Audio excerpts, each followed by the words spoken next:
मस्जिदों का जिक्र था, नमाजों का जिक्र था, वुजू का जिक्र था, सजदों का जिक्र था।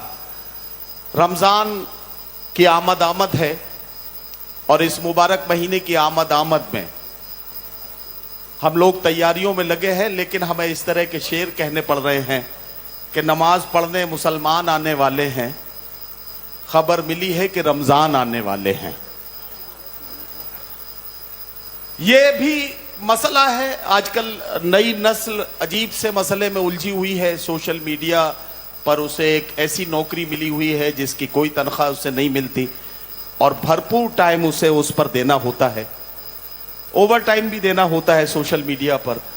ये सोशल मीडिया के मसले हैं। सोशल मीडिया ने नौजवानों को बहुत तेज रफ्तार बना दिया है। अजीब अजीब से मसले लेकर बुजुर्गों के सामने आके खड़े हो जाते हैं।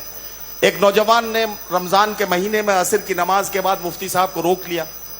मुफ्ती साहब से कहा, मुफ्ती साहब एक मसला आ गया है, इसका जवाब बताते जाइए तब जाइएगा। मुफ्ती साहब ने कहा, क्या मसला है?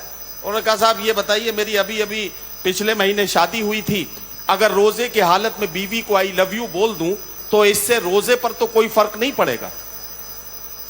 मुफ्ती साहब समझ गए कि ये सोशल मीडिया का मारा हुआ नौजवान है।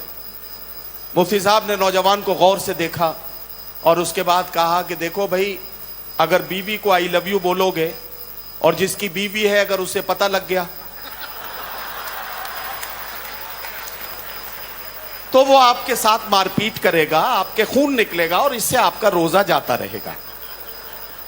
और अगर बीवी आपकी अपनी है तो जानबूझकर इतना बड़ा झूठ बोलने की वजह से आपका रोजा मकरूह हो जाएगा, इसलिए इससे बच के रहें तो ज्यादा बेहतर है।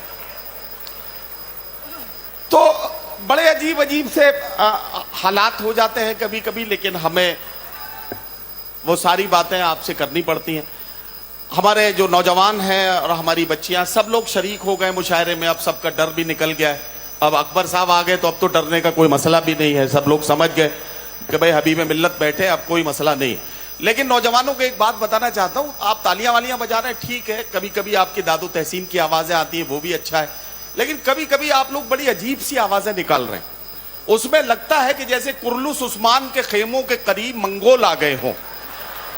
तो ऐसा न करें कि जिससे हमें कोई गलत अंदाजा लगाया जाए। बहरहाल आप पूरी तरह से शरीक रहें तो बेहतर है। अब मैं थोड़ी सी मैंने गुफ्तगू इसलिए की कि आपको शगुफ्ता कर लूं। एक शायरा से मुझे आपकी मुलाकात करानी। उत्तर प्रदेश की दारुल हुकूमत लखनऊ से उनका ताल्लुक है।